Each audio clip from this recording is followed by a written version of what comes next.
दोस्तों, ज्यादातर लोग ऐसे होते हैं जो काम को बीच में ही छोड़ देते हैं और अपने अल्टीमेट गोल से भटकते रहते हैं। वैसे लोगों का मोटिवेशन लेवल बार बार बदलता है और इसलिए ज्यादातर लोग अपनी गोल अचीव नहीं कर पाते। अगर आपके साथ भी ऐसा होता है तो यह वीडियो आपके बहुत काम आने वाली है। आज हम बात करने वाले हैं एक बहुत ही अमेजिंग और मोटिवेटिंग बुक के बारे में जिसका नाम ग्रिट है, जिसे एंजेला डकवर्थ ने लिखी है। दोस्तों, ग्रिट का मतलब है किसी काम को लगातार करते रहने की हिम्मत। जितने भी हाईली अचीवर्स होते हैं उनमें जबरदस्त ग्रिट होती है। वे कभी भी सेटिस्फाइड नहीं होते और लगातार अपने काम को परफेक्ट करते रहते हैं। वे कभी भी अपने काम से संतुष्ट नहीं होते हैं। वे जिंदगी में हर हाल में अपने गोल को अचीव करना चाहते हैं और इसके लिए उनमें पेन, सफरिंग, फेलियर और फ्रस्ट्रेशन को झेलने की अनबिलीवेबल ताकत और हिम्मत होती है। इस बुक में ऑथर इस बात पर डिस्कस करती है कि कैसे कोशिश को अक्सर इग्नोर किया जाता है और टैलेंट की तुलना में कम आंका जाता है, जबकि असल जिंदगी में जो ज्यादा इंपॉर्टेंट है वो है कोशिश करना। जिसके पास सच्ची ग्रिट है वह दर्द और फ्रस्ट्रेशन से आगे बढ़ जाते हैं। उसके लिए हार मान लेने जैसा कोई ऑप्शन ही नहीं होता। आपने देखा होगा कि हमारे आसपास के लोग टैलेंट पर बहुत ज्यादा जोर देते हैं और देना भी चाहिए, जो कि एक नेचुरल एबिलिटी है। पर हद पार मेहनत का क्या? टैलेंट को हमेशा एक सम्मानित भरी नजरों से देखा जाता है, लेकिन कोशिश करने वालों का क्या? अगर टैलेंटेड लोग कोशिश ही ना करें, हद पार मेहनत ही ना करें, तब क्या होगा? तब वह कभी सफल नहीं हो सकेगा। लोग कहते हैं कि हाई अचीवर्स एक नेचुरल टैलेंट के साथ पैदा होते हैं, लेकिन उनके हद पार मेहनत का क्या?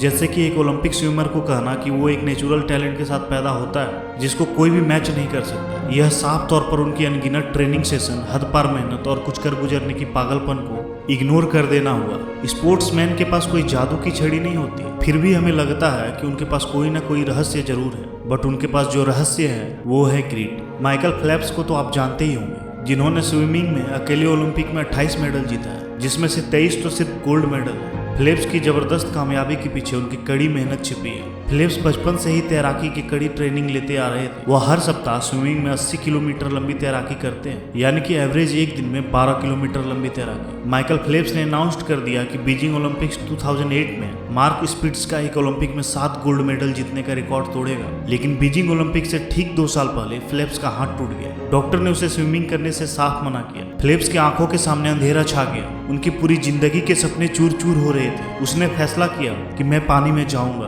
तैरने में हाथों का नहीं तो पैरों का इस्तेमाल करूंगा। सभी फेल्प्स को पागल कहने लगे, लेकिन वो अपनी हद पार मेहनत जारी रखा और बीजिंग ओलंपिक में 8 गोल्ड मेडल जीतकर मार्क स्पिट्ज का वर्ल्ड रिकॉर्ड तोड़ दिया। इसे कहते हैं हार्ड वर्क, इसे कहते हैं हद पार मेहनत। इसलिए दोस्तों, टैलेंट ही सब कुछ नहीं है, एफर्ट भी बहुत कुछ है। वैसे भी टैलेंट मिट्टी से ढका हीरा होता है, अगर उस पर लगी मिट्टी न हटाई जाए तो वो कभी नहीं चमके। माइकल फेल्प्स जैसे लोग अपने गोल्स को लेकर बिल्कुल क्लियर होते हैं। उन्हें पता होता है कि बिना हद पार मेहनत किए वो इसे हासिल नहीं कर सकते। इसलिए अपने टैलेंट को पहचानिए और फिर उस पर एफर्ट लगाइए। आपको कामयाब होने से कोई नहीं रोक सकेगा। एक इंसान जो सच में ग्रिटी है वह एक दिन में अपना सारा एफर्ट लगा देगा, लेकिन यह बात इंपॉर्टेंट नहीं है। ग्रिटी होने में इंपॉर्टेंट बात यह है कि हर रोज सुबह उठना और लगातार अपना मैक्सिमम एफर्ट देते रहना बिना किसी एक्सक्यूज के। एक इंसान जो 2 गुना टैलेंटेड है लेकिन हार्ड वर्क आधा ही करता है, वह दूसरे इंसान के कंपैरिजन में सेम स्किल के लेवल पर पहुंच तो सकता है, लेकिन टाइम के साथ बहुत कम प्रोडक्टिव हो जाएगा। जो कोई हद पार मेहनत करता है और लगातार अपनी स्किल को इम्प्रूव करता है, उसके सामने टैलेंटेड लोग कहीं नहीं टिक पाएंगे और वो अपने फील्ड में हाई स्टैंडर्ड पर पहुंच जाएगा।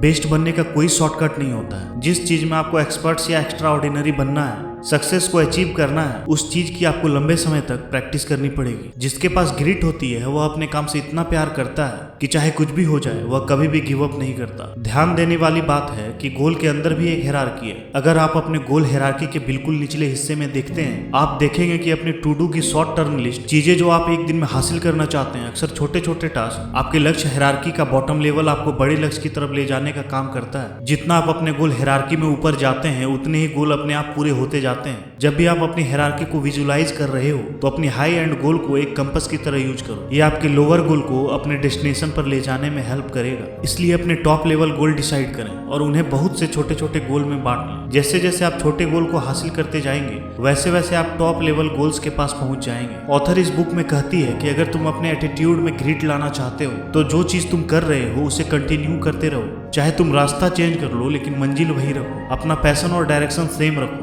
एक चीज छोड़कर दूसरी चीज में हाथ डालना ग्रिट नहीं है। दोस्तों, वीडियो अच्छी लगी हो तो कमेंट बॉक्स में अपना विचार जरूर व्यक्त करें। आपके एक कमेंट से हमें मोटिवेशन मिलती है। मैं आपके सपनों को सपोर्ट करता हूँ। Wish you all the best.